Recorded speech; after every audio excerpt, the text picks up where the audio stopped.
Hello and welcome back to the Players Club podcast. This is season 2, episode 13. I'm your host, Jacob McDougald, along here with Brian Pereira, and we have our boy Chris Schneider into the studio today. Chris, how you doing today?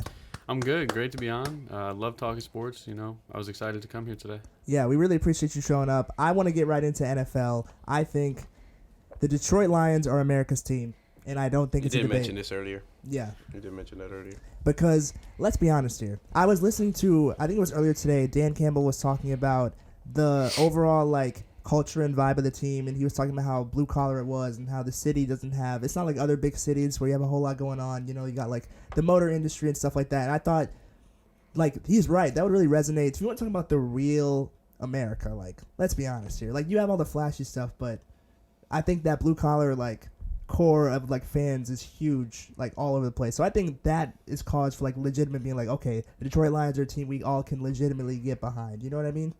Also, the jokes about a Ravens Baltimore versus Detroit Super Bowl being the blackest Super Bowl ever had me absolutely dying. Bro. You didn't see that? Bro, they said Baltimore versus Detroit in the Super Bowl would be the funniest thing ever because of how ghetto it would be. Oh, 100%. And I think I'm all for it. I think that'd be hilarious. You can't even have a porch in Detroit. They'll steal it. No, literally, bro. You know that picture I'm talking about? It's just a house without a porch. That's crazy. Bro, you see the thing about that lady? It wasn't Detroit, but her driveway got stolen. Oh, yeah. Yeah. How, bro? How do you even do that? No clue. Take the slabs of concrete, bro. I think I think the story was she paid people to do it and they did it, and then she said she was gonna pay after and then didn't pay, so they took the driveway back. I didn't even know that was possible, bro. They just took the concrete, bro. But I don't know. That's all I had to say about that. I feel like if the Detroit Lions do make the Super Bowl, that would be. I mean, they're already better than the Cowboys in the last 20 years You as far saw as that? playoff. Yeah. Look at the numbers. No, but did you see it? The thing. That they have two. No, they went 0-16 this century and have still made it to a conference championship before the Cowboys. The only crazy. two teams that haven't made it are from the NFC East. Oh yeah, it's the Washington Cowboys and Washington. The only two teams that haven't made a conference championship. Womp. That's crazy. I think Detroit's a really lovable team, though. Especially Dan Campbell. I think what he brings to that team is incredible. I mean, just how he's bonded and really created a community out of that team instead of just players and coaches. I think it was on Hard Knocks. He was doing up downs with the team, full 100% effort. If I was a Detroit fan, I would love that because that creates such a sense of unity, especially with the players and the coaches and even the fans, because you're wow, he really wants as much as the players do, you know. Even when they were really bad 2 years ago, I would say is when they had a pretty rough season. You could tell the whole time that he did care, which is why normally a coach in that situation, his first year, 21. Normally a coach in that situation would be fired, but you could see the passion and the heart and the stuff he was trying, the foundation he was trying to build. So that's why he didn't get fired. And now you fast forward to now they're in the NFC Championship. So clearly, it was nice to see that they trusted him to give it time and stuff, because that doesn't really happen that often in pro sports these days. I feel everything's so fast paced. You get results, and if you don't, on to the next. You know what I mean? So I mean, I wouldn't be surprised that he was doing the up downs, full force. I mean, he does. Did you see about his morning routine? Yeah, his caffeine intake. 1,000 milligrams of caffeine is absurd. That's crazy. Daily. Yeah, in the morning, in the morning, he has 2 Ventis from Starbucks and 2 Monsters. Bro, that's for breakfast, or 2 Red Bulls. I was like, yo, this is absurd. I was like, no wonder he's so energized. No wonder he's always that one coach that's jumping and screaming. He has all that energy. You gotta bite their kneecaps off, bro. Yeah, I remember that. He's got the energy. Yeah. But no, I agree with what you're saying. Is a lot of teams if the coach doesn't perform quickly, he's gone, and they trusted the process, and it's worked in their favor. And what else I didn't know was I think it was Aiden Hutchinson that was that sideline video, not Sam Laporta, but it was he was from Aiden. Yeah, he was from Detroit. He grew up a Lions fan, and to be able to be. Well, he went to Michigan too. Yeah, he brought Michigan back to life. So then gets drafted to Detroit. That's and then really brings them dope back to to see life. that he's helping take them farther than they've been in a really long, farther than they've ever been, right? Or have they been there before? No, they've been there before. Farther than they've been there a really long time. Yeah. I'm pretty sure they went there with Barry. When they had Barry in them. Yeah. Pretty sure they were there. I don't know. I think the Lions, they have, a bit of a rough history with not allowing stars to really develop and, obviously cutting, Calvin Johnson, Barry Sanders, cutting them a little short. But I kind of like what they have going right now. I think they're on a really good path. They got a really good, young, solid squad. I mean, you got guys like Jahmyr Gibbs, who have been a spark plug. Amon-Ra St. Brown's been amazing. Mm-hmm. You know, you got Brian Branch on the defense, leading the team in tackles in a playoff game. Like, I think they have a really solid core they can build off, like, for years to come. Didn't he get his first career interception? Wasn't that the last interception? I'm pretty sure. I'm not sure. I didn't know. I didn't get to see. I'm pretty sure. Well, he picked off Baker to end the game, and I'm pretty sure that was his first career interception or something like that. It was in a playoff game. Yeah. Speaking of Baker interceptions, did y'all see what what's his name said about CJ Gardner-Johnson? Hate that man. No, what did he say? I despise that man. Even when he was in Philly, despised him. Baker Mayfield had said something before, like during the before the game, saying like that he didn't watch film or whatever. Actually, CJ said that first. Oh, CJ said if they had a real quarterback, we would have been hearing it. And he said he must not have watched film, and then he ends up picking him off. It wasn't Baker's fault. That was a tip drill. I didn't watch It was a tip drill. It was a tip drill. Mike Evans right through his hands. Goes straight up in the air, and CJ has like 5 seconds to catch it. So if he didn't catch it, it would have been embarrassing. Mm-hmm. So he catches it, and then the whole thing was he flipped the ball to Baker, and everyone was like, oh, that's petty. Yeah. And then he went on Instagram Live and talked trash on Baker. And basically, because he said basically cussed him out and said he sucked. Didn't he basically said he sucked and he's not good enough. But I don't know. Me personally, I think Baker had a really impressive season this year. Oh yeah, for sure. Like, I think his expectations were so low, and like people thought he wasn't even going to be the starter for the full season. Yeah, it was him versus Kyle Trask. That's disrespectful. I said that last time. That's the most disrespectful thing they could have done to the number one pick. Yeah, I mean Baker. I mean, he's had. I'm pretty sure they compared his stats to Brady on Tampa, and they were better than Brady's stats. Brady's last year, yeah. It's like that's crazy. Like, but his last year where he was 45, and then Baker's Baker's first year with Tampa. So no one's gonna be Brady though. That's like what people don't understand is like he's an anomaly. There's no way a 6th-round pick number 199, turns out to literally be the greatest person to ever touch the pigskin. To touch the football. It's like incredible. I think it was Shannon Sharp yesterday. They were talking about on First Take. Is Mahomes threatening Brady's overall goatedness or whatever? And his point was, I like that he broke it down because the way they post these on social media is like, obviously clickbait, and it's like, oh, they think he's better. But he broke it down like at this point in time in their both respective careers, Mahomes' stats are better. But he said ultimately you can't have this conversation. He said once Mahomes hits 4, then they can talk about it. But he said right now, like, he has 2. He has the Finals MVPs, which I don't know if Brady had at this point. But he was like, the one thing he did say was Tom was great in his 30s as well. He really had three different Hall of Fame careers if you break it down. So he was like, if Mahomes is able to do that and get to 4, and then then we can talk about really, because Mahomes is still in his 20s. It's not. He's 28, right? Yeah, I think so. So I like that because he's a football guy.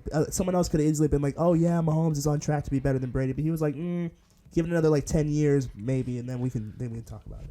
Yeah, I for sure, obviously Mahomes, incredible player. He's, I think he's already made his case to probably right now he's the best. Yeah. That's for sure. He's the best quarterback right now. Anybody who hates on him and say Mahomes gets too much attention or they glaze him or whatever. But let's be honest, he's phenomenal. Yeah, and people did the same thing to Brady. It's in every sport though. Yeah, people get jealous of super successful athletes, and I feel like that's why Brady got so much hate. That's why Mahomes gets so much hate. Just any professional athlete that's bona fide superstar. This season in particular, I understand not wanting to see the Chiefs get airtime because no one wants to see Taylor Swift. But anyone I know who says oh, F the Chiefs, I just hate seeing the same people over and over winning or whatever. I'm just like, guys, you just hate them because they're good. You hate them because they're winning. You don't really hate the Chiefs. You don't hate Mahomes as a person. You don't hate Travis Kelce. You just don't like that they're better I used to say it all the time. Yeah. I hated Brady because it was couldn't beat him because he was in the Patriots. Yeah. No, and the Dolphins couldn't beat him. That was the only reason. There was no reason behind it. As soon as he left, I loved Tom Brady. Obviously, right? It was just because he wasn't in New England no more, so the Dolphins could win. Yeah, that was now the only reason. I don't when I obviously when I was younger, I hated the Patriots for no reason, but now everyone did. Now I just respect it more. Yeah. You know what I mean? Yeah. You can be oh, it is annoying that they're good, but I'm not gonna be I hate them so much. I want bad things. Everyone always wanted Brady to do bad, and then he goes to Tampa and he throws for his most yards in a season at 44 or 43. Mm-hmm. You can't deny the fact that this guy was just cooking the league. I hated the Warriors too for a long time. Everyone. I was just about to talk about the Warriors. That and the Cavs, man. It was 4 years in a row the same finals. I love the Cavs. Obviously, we know why you love the Cavs, but I'm saying basketball fans that weren't fans, like you're a Braun fan, so obviously you were happy. Everyone that lived in San Francisco was like, oh, Golden State, but it was like you just knew that come time and time again, come in June, you're gonna have the Warriors and the Cavs. You have the Warriors and the Cavs. Like I knew that the Heat weren't gonna go nowhere, so it was the same thing. You always knew. Then it's the same thing. Like that the Chiefs are gonna win their division and they're gonna go far in the playoffs. You knew back in the day that the Patriots are gonna win the AFC East and they 95% chance to make the Super Bowl. Sometimes something happens. Like they lost to the Titans of all teams in the wild card. But there are times where you just were like, well, Brady's gonna go back to the Super Bowl. Well, Brady's gonna go back. Brady's gonna win the division.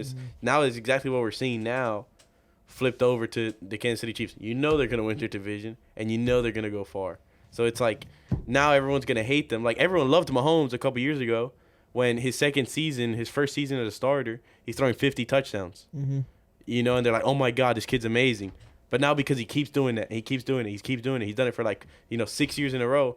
I hate Patrick. It's like, bro, go 5 years, go pre-COVID. Let's say it like that. You were loving the dude. And now you hate him just because he's good. It's like, just because he's cooking your favorite team, what can you say, bro? I had a conversation in the group chat with my friends yesterday. Because he was like, no, it was a few days ago. It was right before the Chiefs-Bills game. But he was like, oh, the Chiefs are so bad this year. The Bills are going to crush them. And I was like, they're really not.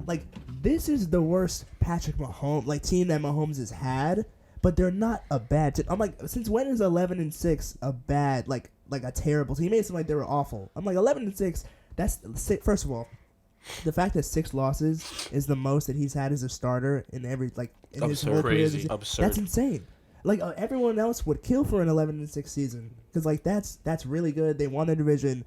This is just not the best Chiefs team that we've seen, so we think, oh, they're terrible. I'd cry for an 11-6 freaking season, bro. I don't remember the last time I saw double-digit wins. Yeah, that's not just because it's not their best season doesn't mean it's not a good season at all. And to be able to be in this position with the team that he has right now just speaks more to his skill, as a quarterback. You know what I mean? Yeah. So I just think let's have some sensibility and some logical thinking. Sorry, bro.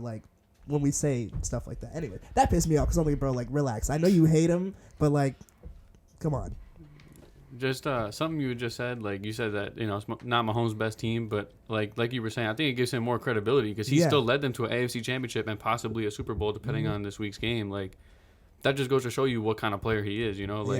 I mean, his starting wide receivers is a rookie, a second-year player, and then you got Travis Kelce, of course. But he's even for his standards hasn't had a super incredible season. I mean, he's played good in the postseason, but regular season he wasn't anything like what he usually is. Yeah.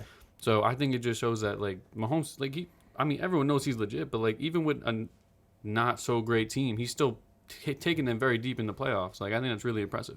Yeah. I was saying this last week. I was the only thing that's holding them back is their wide receiver core because I know they have Rasheed Rice and he's really good, but they don't other than that. I mean, they have MVS. Yeah. MV dropped the ball. So it's to be able to be in the AFC Championship for the 6th year in a row with this type of team is it's impressive. But the only man that can put a stop to that, Lamar. It's Kodak Black. Another man that this is also Lamar Jackson. And his MVP season had absolutely no one, which is why it was more impressive he did what he did, because the team was full of nobodies and he was balling out. A bunch of nobodies. But I want to read this. Okay, so one of my friends back home is a diehard Ravens fan. He's also a very pessimistic fan. Halfway through the game, he was freaking out when they were playing the Texans because it was tied. He was like, we're going to lose. It's over. I was like, bro, relax. It's only Bro halftime. wasn't even trying. Bro started trying after halftime. Then they proceeded to go on a 21. He was testing him out. He was testing if CJ. He was trying to see if CJ got that dog in him. And 4 total touchdowns from Lamar Jackson. He was like, CJ, you got that dog in you? He's like, all right, bet. We're done. Who did all the talking? Me. I can't say what I said, though. A lot of cussing. I get fined. That's exactly what he said. I was like, you just know he went in there and just yeah, we're going to win this. So I need to read this text that he sent to the group chat yesterday morning. Glorious King Lamar Jackson. Is that how he starts it off? Damn. Because he's so he said, fellas, at approximately 2:50 p.m. on January 28th, we will hold a group prayer to ask the Lord Jesus Christ to give Lamar and the Ravens the best game of their lives and respectfully blow out the Chiefs with a prayer emoji and then a purple heart. Bro, the purple heart is even crazier. Crying. When you know, I know why he put the purple heart, but the purple heart is crazy. I was like, bro. Just let the game. I just thought it was funny. I just thought it was really funny. It's gonna be a dogfight. Oh, for sure. Yeah. I think we got arguably one of the best matchups. I mean, that was gonna be the best matchup, either Chiefs or Bills against Lamar. I thought the Bills overall would have been a better matchup on both sides of the ball, but like, I mean, it's really gonna be a fun game to watch because defensively, Kansas City is really good, but the Ravens also are. I hope it's high scoring and not. I mean, I'd love to see a defensive match as someone who is a fan of football. You want like, another 13-3? No, it's Shout more out that Super Bowl. entertaining to see like an actual like. It's the last battle. time that Jared Goff was in the Super Bowl. I have a lot of respect. I apologize to Jared Goff. Yeah. I mean, we know why you hate him, but like, I mean, if we're being honest, it's like, bro, you've been to a conference championship in both conferences. Even with like, the Lions, I thought he was- low key, like, yo, he a dog. Kind of a dog. He a dog. Yeah, when the Lions like traded for him, I was like, bro, that's a bad move. He's so mid. Like, he's not gonna do anything. He's been balling this year, so He's been to 2 conference championships, man. I can't even, That trade worked out well for both of The them. most I mean, they got balanced trade Stafford, ever. win a Super Bowl, Yeah. and then the Rams get Goff, and he's taking them deep this year. He's been doing pretty well over there. So Yeah. I mean, The most balanced trade right? in the past couple of years I've ever seen. Yeah. It's I incredible. almost wonder what would have happened if they just Stafford and Goff never swapped teams. Like, would things have played out the same? Like, you think Goff would have played the Stafford role and taken them to Super Bowl, or? That's a good question. That's That's hard a to phenomenal say. question. I feel like things might not have changed as much just because for the sake of the Rams, they got a veteran QB who came in and I guess knew how to work in that newer system more quickly and could take them to the next level. I know they've been to the Super Bowl, but like actually like win it this time. Whereas with the Detroit Lions, he'd been there for a long time, so maybe new life and new blood, like fresh legs and everything in that situation can help them. Like a younger quarterback with a younger locker room potentially can progress differently than like a veteran QB in a young locker room. You know what I mean? Like that dynamic might be a little bit different. So I feel like it might not have been the way it ended up if they had stayed. Okay, That's just my thoughts on it. But like, I mean, that's a valid opinion. I think a lot of the stuff you said is really like It makes sense. reasonable. Yeah, Mhm. I mean, the trade happened and it worked out, so Yeah. it is what it is. But mhm. I just think it's a really interesting thing that's to a think good, about. that's a good question. I think if Jared Goff was still on the Rams, he would have gone to that Super Bowl. Because Cooper Kupp was way too good to not impact the game in the way he it was a Triple Crown season. Mhm. So I think they would have made it because he had weapons. Like Stafford had weapons on that team. Like OBJ was still there. He just got hurt at the Super Bowl, and OBJ is still OBJ. So I think he would have gone. I think the result of the Super Bowl then, to me, is a toss-up. Mm. He could have won. He could have lost. You know what I'm saying? Like Stafford was more of a Stafford has a high. I think Stafford with that Rams team versus Jared Goff, Stafford has a higher chance of winning that Super Bowl than Jared Goff does. Mm-hmm. The only thing that helps Jared Goff is he had already been to the Super Bowl before. Yeah. You know, but obviously everyone thinks that it's the worst Super Bowl. It was 13-3, but it was literally no one could score because the defense was too good. Yeah. I think the Lions And then just I needed think- new. I think then it's the same thing. I think with this one, it's with the Lions, it's Stafford could have taken them to where they're at right now, but Jared Goff will have a better result. Because I think it goes to what you're saying. Like I think because both QB, like Stafford's one of the best we've ever seen. Like, Yeah. his talent is, no one can deny the fact he's not talented. But to me, like my opinion, is that Stafford has a better outcome on the Rams than Jared Goff does. But they can get to the same location. The result varies. Same thing with the Lions. Stafford could take them to where they're at right now, but I think Jared Goff with this team has a better chance of winning than with Stafford. Mm-hmm. And it's like, because I think both of them are good. Like I think Jared Goff gets trashed on too much for what he really is, and I think it's just because he's a number one pick and he's I'm never. responsible for some of that. Some of that trashing. Same. But I'll say right. but there's a reason why you trash him, because of the call that never got called. Yeah. That's I why also you just don't thought he like was him. bad, But it's like everyone thought Jared Goff was bad, but you don't go to the Super Bowl being bad. This is very true. You know, like, yeah, you could have you could have your weapons. Like, Cam Newton calls Brock Purdy, or how Ryan Clark talked about Brock Purdy this morning, talking about he is so bad. Like, we can't put him in the conversation with Lamar. Yeah, you can't put him in the conversation with Lamar and Josh and Patrick, because these guys are different. They're not a quarterback. They're game changers. They're like, they are not just a quarterback, because they're like technically have more weapons with themselves than even Tom Brady had, and Tom Brady's the best quarterback we've ever seen. Tom Brady can't do the things that Josh Allen can do that Lamar can do. Because Josh Allen can throw a ball, like you said, he airs it out. He could throw it 65 yards that we saw he did to Stephon. But this man can put his head down and truck someone like he does. He's unstoppable. He puts his head down and he trucks you. And it's like, what quarterback can do that? Like, that's not a quarterback. That's a linebacker coming at you. And then Lamar, when he's out there, he will just juke you out. Like, he's one of the shiftiest players in the league. So it's like, so there's like, obviously you can't put Purdy in that conversation because Purdy is more of a pocket passer. Yeah, it's just even a quarterback. Mahomes will run. Mahomes can a run, lot more and he than can people run. think. I love watching Mahomes in the playoffs because they really let his legs loose. Like they just let him play football. Yeah, like, there's no play call. Andy is just score. All right. I love that backyard football feeling when Mahomes rolls out. He makes these crazy throws or he takes off. Like even I think it was 2 years ago or last year when he was on his bad ankle. In the playoffs, it was last year. Last year.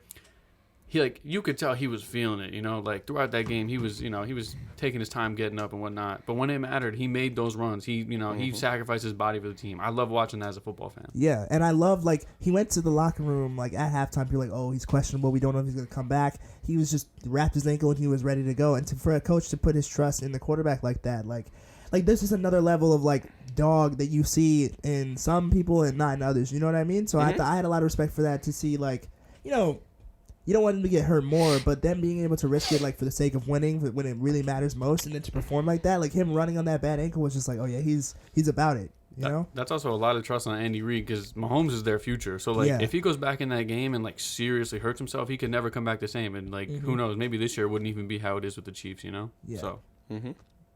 Yeah, but I gotta ride with Lamar. I think he's just on another level this year. So I was gonna ask you about prediction. You have Lamar beating the defense. Well, is not on Lamar. Level. You have the Ravens. I think it's really the defense, not just Lamar. I think the offense is gonna do what they're gonna do, but Kansas City defense, we know how they can play. I really think it's on the Ravens defense to change this game because when you watch them against the Texans, it feels like any matchup that they've been in that's been against a big offense, they've just been able to find a way to shut them down. The Texans could score. They have guys that can, and they really just CJ was. No time in the pocket. They were laying hits on the dudes out in the open field and just getting hype after every hit. You can tell they love what they're doing and they were having fun with it. So I gotta ride the ball more. Plus they're coming into the Ravens. Hometown team for you too. So. Yeah. So I think it was who was telling me last week. They're oh, I don't know. It was Eric. He was oh, I don't know about the Ravens because they haven't played in 2 weeks. Oh yeah, he did say that. He did say that. But didn't really matter. Did and not I was matter. trying to say, I think it's just different this year. I don't think it's going to matter as much. And now that they played and they have a week in between, I think they'll be all right. I think it'll be a great game. Last time they played, it was a great game. Ravens came out on top, but I think, like you said about the quarterback being a double threat, I think that back to the, that's the new standard now for quarterbacks. That lady being Lamar's not quarterbacky. Bro. Worst take of all time. Bro, she pissed me off so bad. Bro. Pissed me off. What does that mean? What do you mean by that? Did you see the comments? Did you see the comments? Yes. I want my host to be hostier. Yeah. Bro, what has Lamar done in his career or what has he not done that people expect him to do? I mean, he's coming into the league. Oh, he's a running back. He's not a quarterback. Mm-hmm. Especially look at this year. He's been one of the better passers in the entire league. I mean, he's really letting the ball loose, and he's yes, there's a few bad balls here and there, but everyone's gonna have some inaccurate passes. But he's been really solid passing wise, and still has that rushing side. The week after she said that, he went on for 5 touchdowns, 300 yards, perfect passer rating.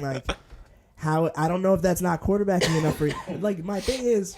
So there was the Family Guy meme with the police and then the 3 lighter skin colors and the 3 darker ones. It was I know what you're talking about. Yeah, that was pretty funny. But I think it's just the general stereotype of you can't win with a running quarterback in the NFL and it won't be successful. And I don't think he'll get his respect until he wins a Super Bowl. Unfortunately, even though he's going to be a 2-time MVP and have gone this far in the playoffs, Lamar can't win in the playoffs. He's winning in the playoffs right now.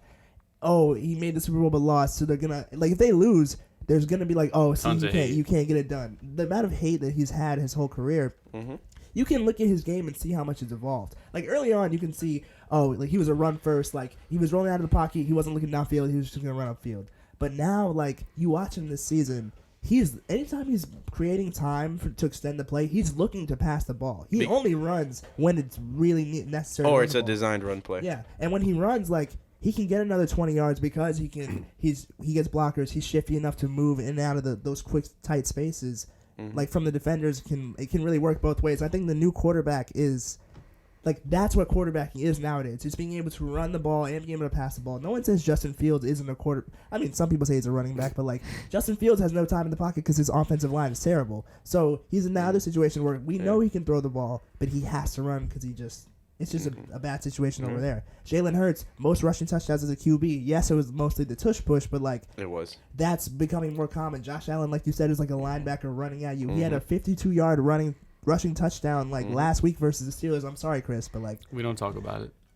So like that's more and more common. Mahomes uses his legs a lot to extend the plays. That was one thing that helped them in the Super Bowl. Even though they lost, he was able to get out of the pocket and extend those plays when he had no time. So that's what being quarterbacky is nowadays, in my opinion. No, I agree. And I'm gonna stop using that word because it's pissed me off. I agree.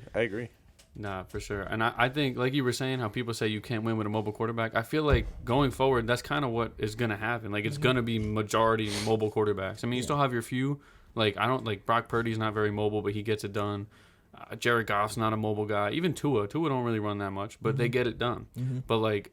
But they can run if need be. It's not like Brady or Peyton or Eli that are literally struggling to move. Pure pocket. They are pocket passers, but if they need to run, they can run, and they're not the slowest person. That's why I think like Bill Belichick and the Patriots, like the way he was trying to coach, like we know Mac Jones is not a rusher, but like that style of like old school quarterback is just not as common. It's not going to work as well in the NFL these days. Yeah. You know, with the way defenses have been, improving, like you just have to have that second threat level where like you have like a Lamar who, when he rolls out, you either have to commit to his run and it leaves the flat wide open, or you have to stay back and let him take those free yards. Like that's such a valuable part of the game that people don't realize. Yeah, that's why I feel like Lamar has just gotten smarter. Like he's been taught because he, like you mentioned, he was so run first, and now he's like, they know I'm gonna run.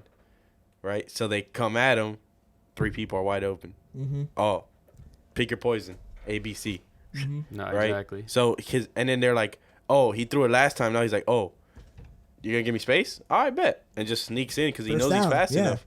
He's like, it's 2nd and 4. He's like, I just could get 4 yards real quick. Runs out of bounds, and it's like, oh, we were covering. Next play, they come up, whole downfield's wide open. He puts it out. And either it's like Odell or Zay Flowers. And it's like, what are you going to do? He's getting another 10 yards after the catch because he's that fast. He's like, what are you going to do? Yeah. Even Mark Andrews, now that he's back, like, Mark Andrews can't get tackled, bro. He just breaks tackles. Like, these tight ends are crazy nowadays. So it's like, is he confirmed back for this next game? Do we know he is? He's confirmed. I think they said he was coming back. I read that he was coming back for championship. Okay. They still have Isaiah Likely too. So like, Likely's a dog. That's what I heard, but I don't know. He could be out. Bro, Likely head topped. He had a crazy moss in that playoff game last week. That was straight. Like Lamar just threw it up. He said Likely out there somewhere. And he's like what 6'6" or something like that. 6'5". Yeah, he's a big dude. He's something like that. It's just. It's the same way with like, which is why we finally like New Orleans fired Pete Carmichael because he was using the same. I forgot. I don't know if it was Reggie Bush. You saw the smile on his face when he said that. I don't know if it was Reggie Bush that was talking about it, but like you look at the offense 10 to 12 years ago when we were like really solid, and he was the OC then, and then you look at the offense now and it's the exact same. And you can't have the same offense in the last 10 years of football. The way things are evolving, like the way the game is evolving. We know he was successful in that time, but it's just not successful now. So we gotta change things. You know what I mean? He was not really changing things like he should have. So, but that's in the past. Goodbye. I also think that's why you're seeing a lot of these older head coaches, get booted out of their jobs. Like Pete Carroll, all-time great coach. I mean, everyone knows Pete Carroll is a good coach, but maybe it's just time for him to move on because, like you said, teams are evolving. Coverages are getting better, players are getting faster. Like certain things just not going to work in current NFL the way they did. 2012, 2013, etc. Yeah. No, I just it should be a fun weekend. Who do you got winning? Well, obviously we know you got Baltimore. Who do you got in the other game? I just want to say, boo-hoo to all the Bucs fans. Oh, Bucs fans is probably gonna win. You guys suck. You're not winning. Now Atlanta's about to. Oh, Atlanta might not get Bill Belichick. I read this morning that like they were losing steam on that signing. You don't understand how pissed I was the last, 5 days reading that he was going to 2 interviews. And, because you look at the Falcons, if they get a head coach like him, they're threatening everyone in the NFC South because there's not that much to threaten. They get a new quarterback, and it was over. Bro I looked at, I think it was Cole, and he's a Bucs fan, and we both were like, wait a minute, that's not good for us. So if they don't sign him, I'm gonna be so happy. If Atlanta gets, a good head coach who knows how to utilize their young talent, I mean, Bijan Robinson is incredible. Like, if you get him the ball as much as he should, he's going to win you ball games. Like, and even like Kyle Pitts, he's been underused his entire career. This is what's making me nervous. Kyle Pitts Drake is a London's dog. a dog. I need them London's to a be dog. held back by a bad coach. You know who? If I'm Atlanta, you know who I'd sign? Who? Rabel. I like that. That'd be that'd be a great sign. Why Obviously, did Tennessee Belichick is. fire him? I don't know. That's stupid. That made no sense. Have you seen? We should have gotten Mike Vrabel. Have you seen the posts? They've been posting all their candidates that they're like interviewing. He's The going Falcons? the Titans. You go into the comments. I heard Mike Vrabel's a good coach. I heard Mike Vrabel's a pretty good head coach. Yo, Vrabel's still free. You should didn't sign they him. just sign the Bengals offensive coordinator? I think Yeah. they did. Oh, yeah. Yeah. And No, the but I'm talking about it was like Yeah, the top comment was, they could have gotten this guy Mike Vrabel. yeah, like I heard Mike Vrabel's a pretty good head coach. You know, Isn't there a stat that Mike Vrabel's like the most valuable head coach in the league right now or something like that? he was coach of the year not that long. He was coach of the year in 21, And he got 21 or 19, one of those two, and he got fired, which is crazy. Yeah. Wasn't there? I mean, we can transition to NBA with this, but wasn't Dwayne Haskins didn't he get coach of the year and then get fired the same season? Or whoever was coaching the Raptors at that time. I was gonna say Dwayne Haskins No, not was Dwayne the Haskins. football player Yeah, sorry. that It was passed. The somebody else. quarterback. Yeah. That No, not everyone Dwayne thought he was Haskins. going to New York and ended up in Washington. Yeah, but who was the Raptors coach that got coach of the year and then fired? Oh, the Nick same Nurse. Yeah. It was Wait. Nick Nurse? No, Yeah. it was no. It was before Nick Nurse because he was. I Pretty could have sure he was sworn Nick black. Nurse got. It might Nick Nurse got fired, but it wasn't. He But I wasn't. could have sworn he got coach of the year. No, it was the guy right before, but because they won a title the following year. Wasn't Nick Nurse the coach in 19? I could have sworn he was. He was, but it was the year before. I don't remember. Hold on, I'm gonna find this, but you can keep talking. Wait, well, I guess in NBA now, right? Yeah. So you say you're a Thunder fan, Indeed. right? How do you feel about the team, like with Shea and like Chet and all them, like now, So- compared to how they were like Yeah. So, before, like 3 years ago, in my opinion, post Russ leaving, and I know. you will hit that bro, down slow. Russell Westbrook will always have a special spot in my heart for what he did in OKC. I don't care what kind of hate he gets. He's still a dog. He's still balling, but Sorry, No, you're Dwayne good. Casey. That's not Oh. Dwayne. It Oh, was a Dwayne. that It was one. because he was. I forgot about that Okay. guy. Yeah, Dwayne Casey. Completely forgot about and him. then Nick That Nurse guy. came in, and then they won a title. I forgot about that guy. It worked out, but it was weird. Yeah, because he ended up going to Detroit, and it was even worse in Detroit. but Sorry, I didn't mean to cut you off. Nah, you're good. You're good. But yeah, I'm kind of starting to see this season, like, not that they play similar at all. Like, I'm not comparing like what I'm about to say to each other, but I'm kind of seeing that like Russ KD vibe. Like, not that they play the way Russ and KD play, but just like two big stars. You got a guard and kind of a forward that are kind of stepping up and becoming like all-star caliber players. I mean, Shea, I think he's like fourth in the league in points per game right now with like 32 or something crazy like that. He's tough. Chet's putting on an incredible rookie season. Well, rookie, injured first season, but he's playing incredible. We got a lot of great role players. We got, J-Dub. I was about to say, J-Dub, other Jalen Williams. Both, that's Yeah, so yeah, crazy that you. Lou Dort's a dog. I mean, he could guard 1 through 5 in my opinion. Maybe not so much the center, maybe 1 through 4, but I mean, I just think, and we have so many first round picks. Whether we You're set. exactly You're set. whether we package them for an up and coming star or we We just have like a draft seventh well. grader right now that you'll probably draft in the future. Real talk, bro. But Real that's the talk. problem. That's the problem. Is like, bro, they have so much talent. Like, who was in the rotation a couple years ago that now doesn't even get playing time? Yeah. Who can be a dog? Poku. Poku can be a Poku. Chet, can be Yeah. a Wemby, but they can't play him Yeah. because they have Chet. They can't play Poku. So it's like, it's the video you sent me. Like, that's what I'm talking about. Is drafting too good bad? Because now it's like, what are they gonna do? Like with all these picks, like they're not gonna play, and they're gonna get picks like early, first round picks that are early, and then those kids that are lottery are gonna be like, yo, I deserve to play, and they're not even gonna get PT, and it's like, yo, And you don't know their potential that they could reach True. if they got more minutes like we saw. The whole point was he was actually talking about the Thunder when you guys went to the finals about like 10 years ago.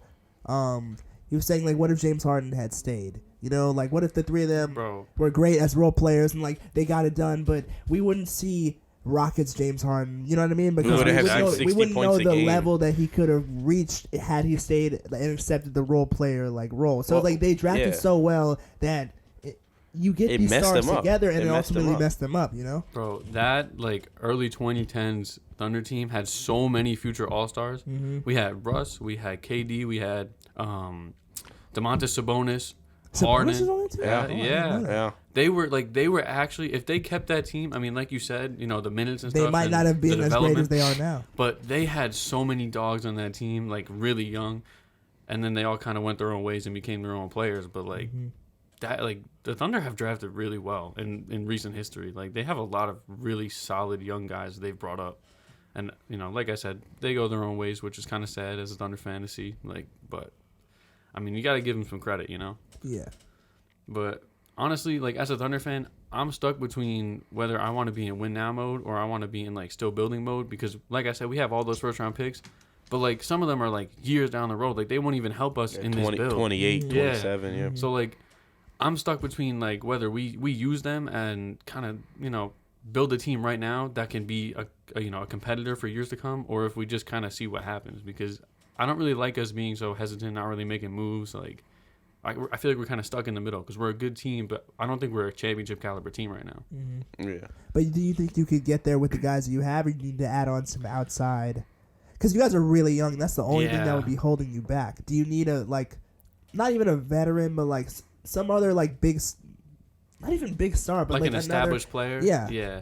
That's what I'm saying. I feel like we got to go out there and get like this is a bad example, but like today, Kyle Lowry got traded for Terry Rozier. Yeah, I was gonna ask you how you felt Yeah. about that. But I'll like, get into that. I'll talk about that now. see, like I don't know if they're gonna buy out Kyle Lowry over there in Charlotte, but like, not saying I want Kyle Lowry on our team, but like someone like that who's a little older, a little more experienced, maybe not like a star anymore, but like someone who's been to the playoffs or, you know, been on good teams to kind of almost like what we had with Chris Paul in the bubble.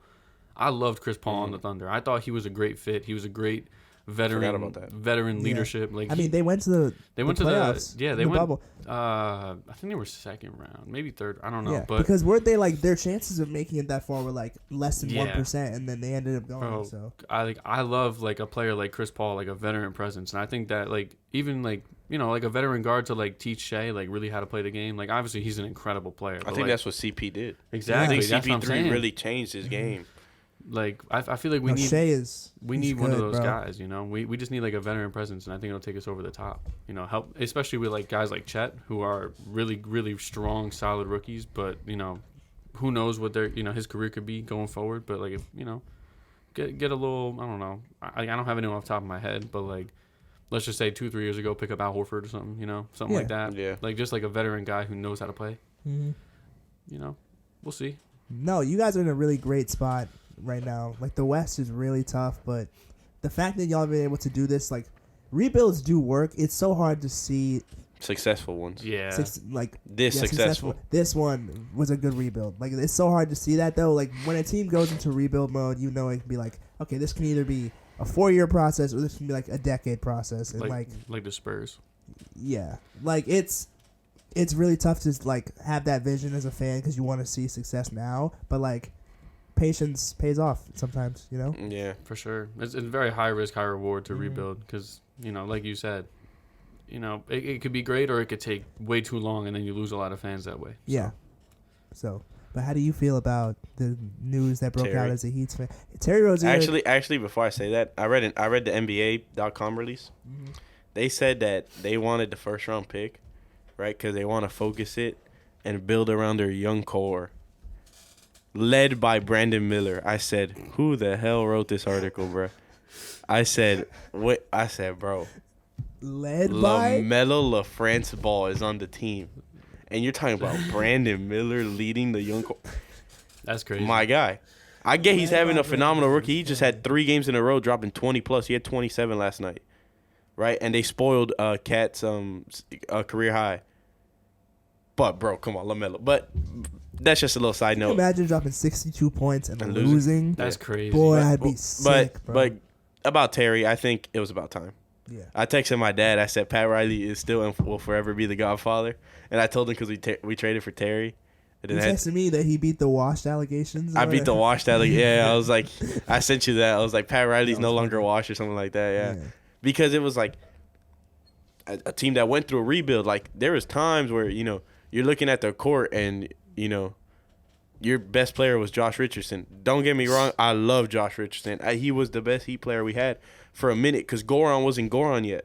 Goran hadn't been like he was towards the end of his career that he was with Miami. He was there, but he wasn't like how he was when Jimmy was there. Jimmy like really brought out Goron, but it was like Josh Richardson, Hassan Whiteside. Like we had Josh McRoberts. What happened to Hassan Whiteside? He got the money and just forgot to play basketball. Isn't he in like some European league now or something? Probably. And, so. and his Snapchats were hilarious. Don't get me wrong, but Bam wanted it more. Bam was behind him, and then Bam started starting, and Hassan came off the bench, and then we send him over there to I think Sacramento's where we ended up sending him, or Utah, one or two, Sacramento, I think. And it's like, you hit a rebuild, and then, you get Bam, and it's like, okay, Bam's good. All of a sudden, right, this big name says he wants to come to Miami, and you're like, yo, who's this guy? And then you're like, oh, wait a minute, it's Jimmy Butler. He ends up coming, right, because you have that. This was at the point where D Wade had left. D Wade was gone for that 1 year in Chicago and then that 1 year in Cleveland. So it was like, Bam was already there, but then Jimmy, he retires.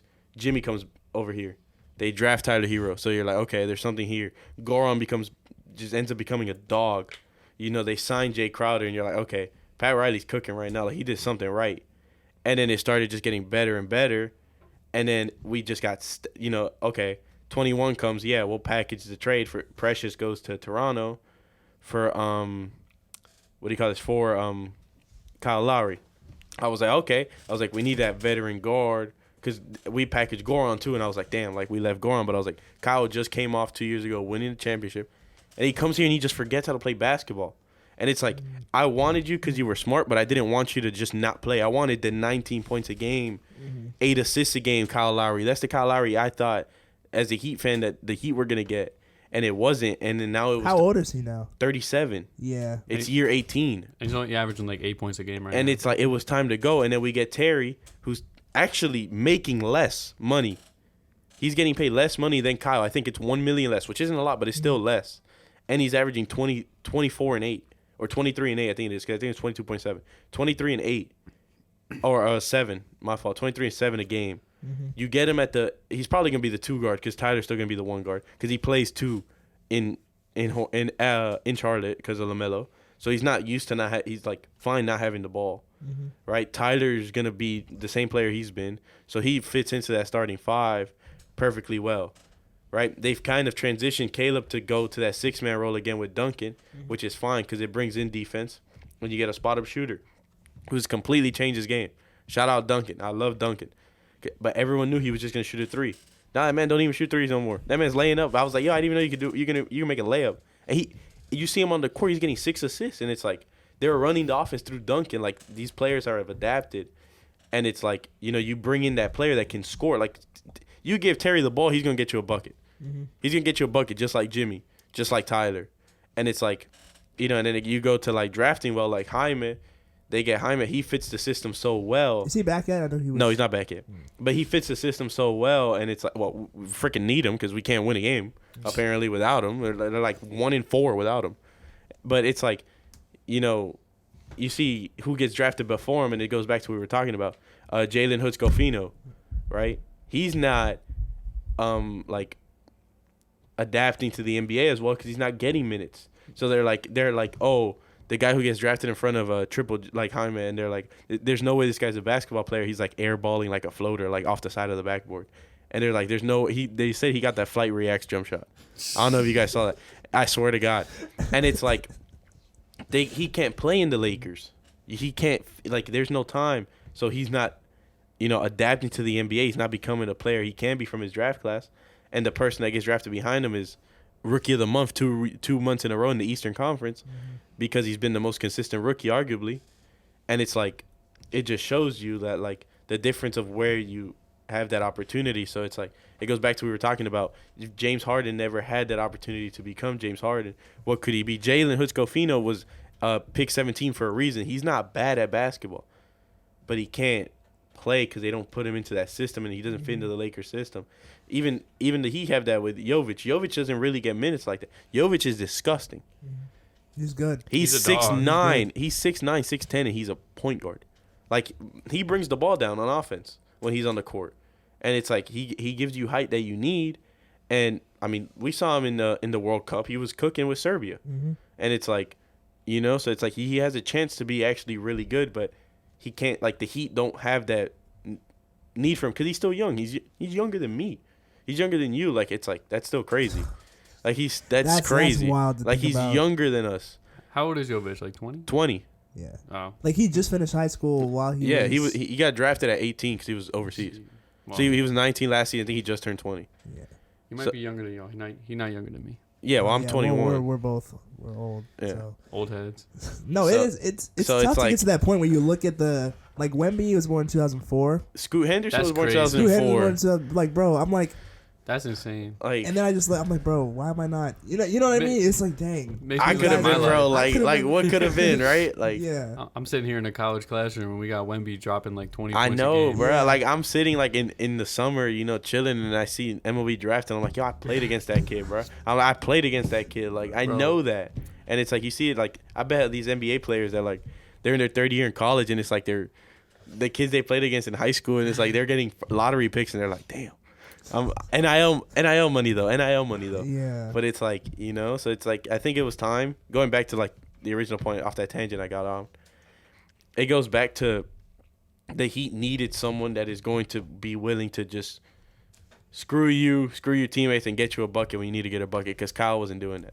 I always felt bad for Terry Rozier when he went to Charlotte in the first place, because he was really good in Boston. That Kemba trade. Yeah, and then you knew like Charlotte wasn't gonna do it. Like I think that's what gave like Terry though.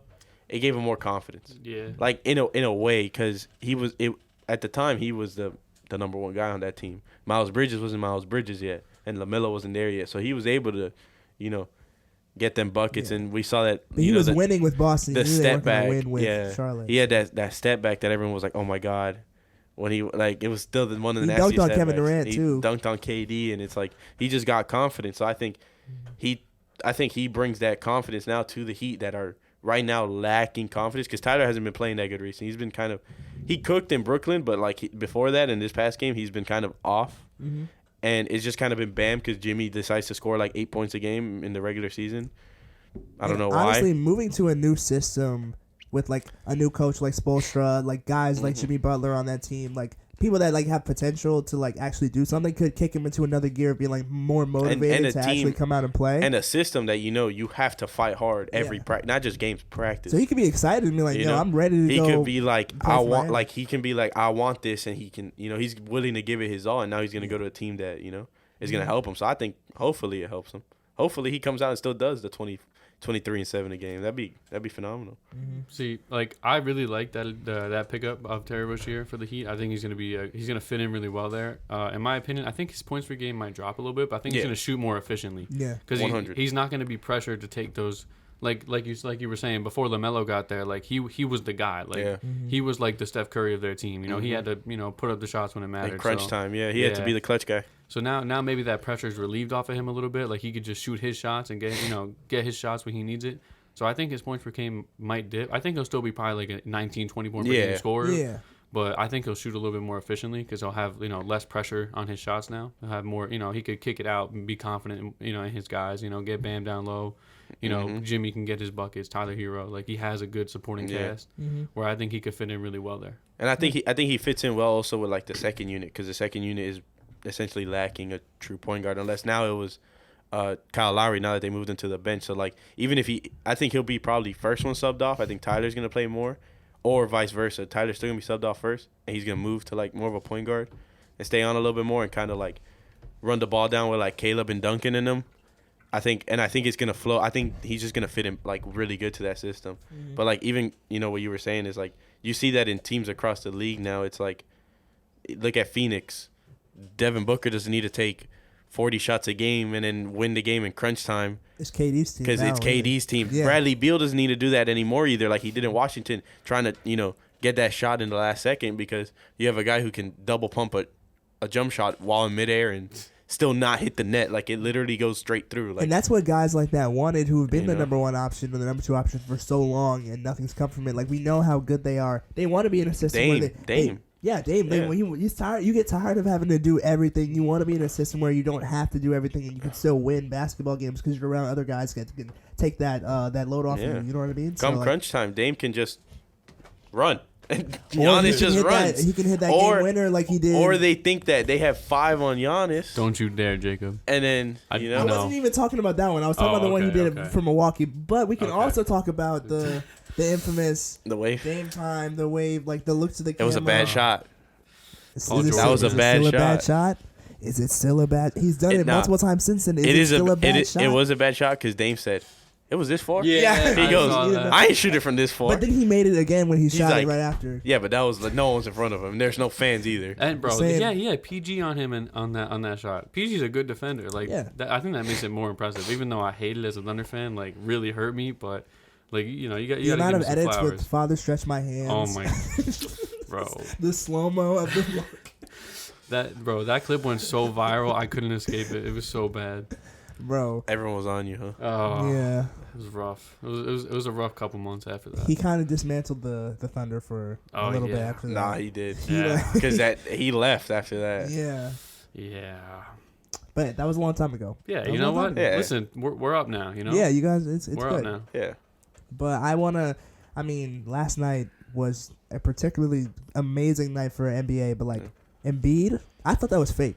When my friend said Embiid had 70, Yeah. I was like, you're lying to me. Like I thought he meant 70 like fantasy points or something. I didn't know what he was talking about. I pull up the game and I look at the box score. I was just like, there's what is happening right now? And it sucks because it was on Wemby, who, let's be honest, like I just looked at his numbers. Wembanyama had 33-7-5 last, or 33-7-2. That's not good enough. No, but like that's not a, Embiid You need to get numbers. 70, bro. It's not but Embiid I'm numbers. saying like 33. Like that's a No, that's good. Not that's for a good rookie, night. that's phenomenal. Yeah. That's great That's for a anybody. great night, but it got overshadowed by. It got overshadowed because Embiid goes, he looks at him, he goes, yeah, this dude's really tall, and then proceeds to, we're going to hammer him down, and then proceeds to cook the entire First organization. Of all, whoa. No, well, Like, that's what Greg Pop that's said. a great I know. Pop quote. I was just like, Pop, what are we talking? And then bro just decided to drop 70. Bro. Dude. So what records did he break? He broke Single Wilk's game record, points. yeah, for most single game points by a Sixer. Mm-hmm. And then he became the first player since MJ to drop 65, 15, and 5 Yeah, in a he game. had 18 rebounds. He was 70 Yeah. and 18. That's Mhm. crazy. Also, I saw a stat.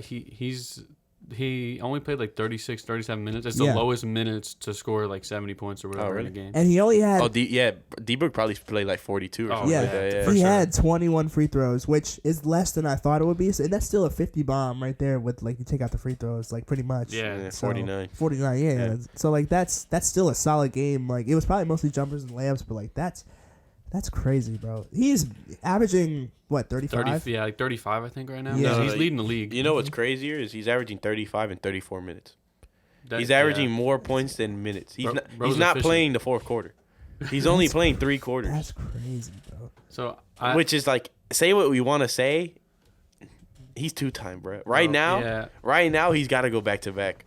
I feel like Embiid got a lot of hate for quote unquote stealing the MVP from Jokic, but like Embiid is like, I feel like people forget how crazy And No, Embiid he's can at tough. the end I of the think day, last it's a year- regular season award. Last anyways. year they were both deserving the regular season. My only issue was that like when you look at the it was media narrative driven because up until a certain point last spring, because we talked about it a year ago, it was Jokic. Like people were like Jokic is 3-time this, that, and the other, and then we saw what he continued to do in the playoffs after the fact. Like I know it's a regular season award, but Jokic definitely was deserving. It was when Kendrick Perkins went on. It was. I'm telling you, right after this. I is when remember Embiid- exactly when we talked when he about went on and started to question.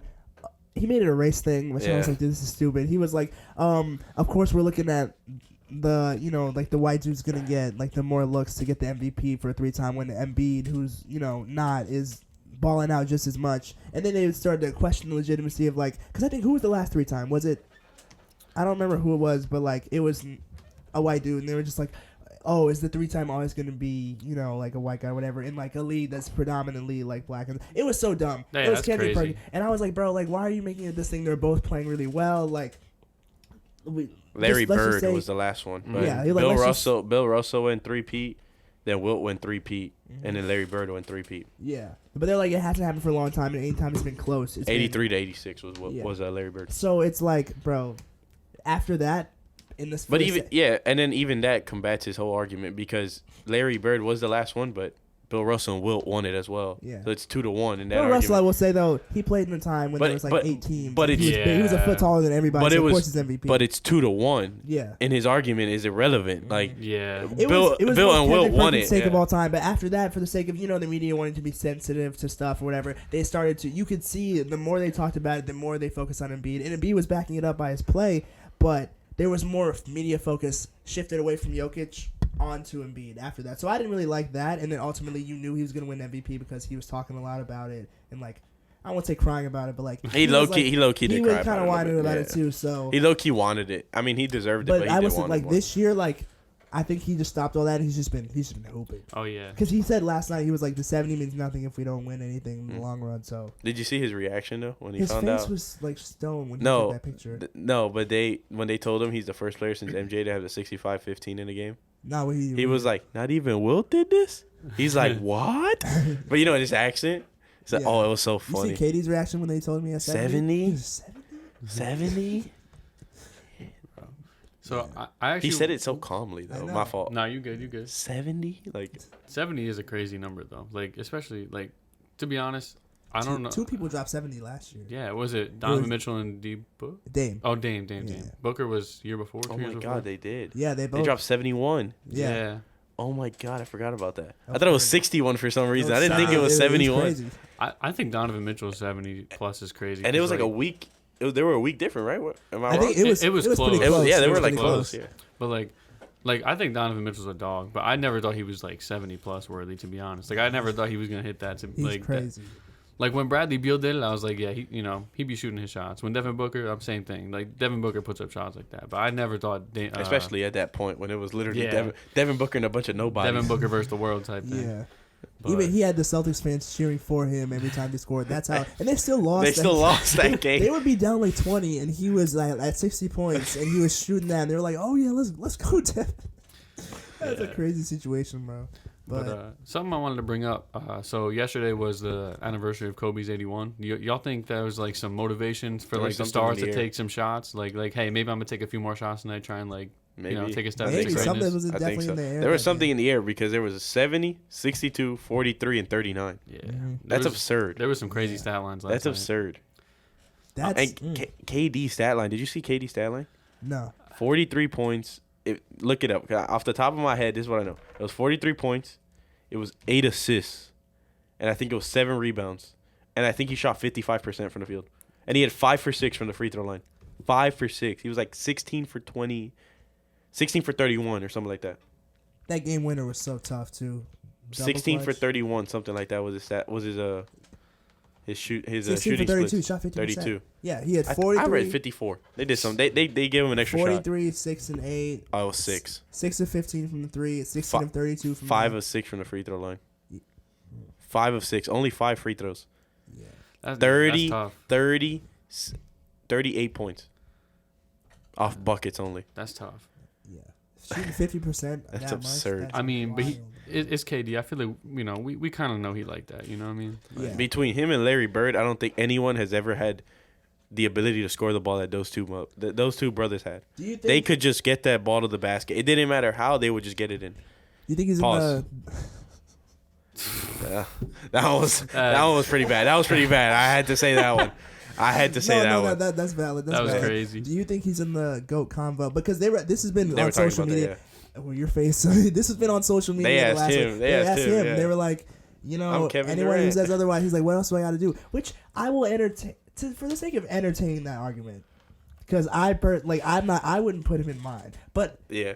if I'm someone who, like, the requirements is rings, MVPs, the accolades of like all stars, scoring titles, all of that accounted. He's up there. He is up there because if you take all into that account, like it wouldn't be. We should include shoes in that too, bro. Honestly, because he's got some of the greatest shoes. Bro. Bro, the Ant Pearls. The 4s, the KD 4s, just alone. It's not which like he's bringing back. It's not like someone saying a nobody is in the GOAT. You know what I mean? It's KD. It's not like it's some random. Every time they say that, I always think about that video of him in Golden State. I'm Kevin Durant. You know who I am? You never seen that video? I think I have. Oh my god, bro! He goes, "I'm Kevin Durant. Y'all know who I am."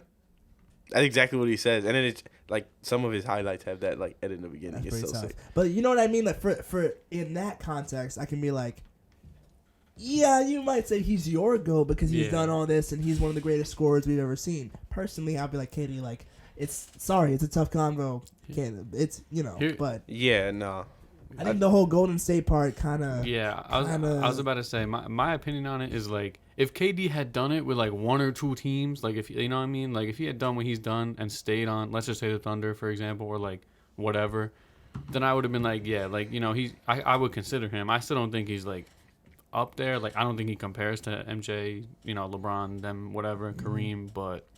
People be like, oh, he beat LeBron in the finals. He can break into top 10. He beat him with Curry, with bro. the Avengers. Yeah. Like, I think he can be top 10 though. Oh yeah. Yeah, I agree. He's top 10. I agree, but like you see, MJ, he, all Bulls pretty much, except the end of his career. But like all his success was with the Bulls, or like Curry, all his success has been with the Warriors. I think Curry's fourth championship as well also solidified of like. He's homegrown too. He's homegrown. That fourth one was like, okay, yeah, like you could say the first one, like 2015. Like that was cool because it was like their first one. Like the team wasn't the same, but the next two, be like, oh, KD, whatever.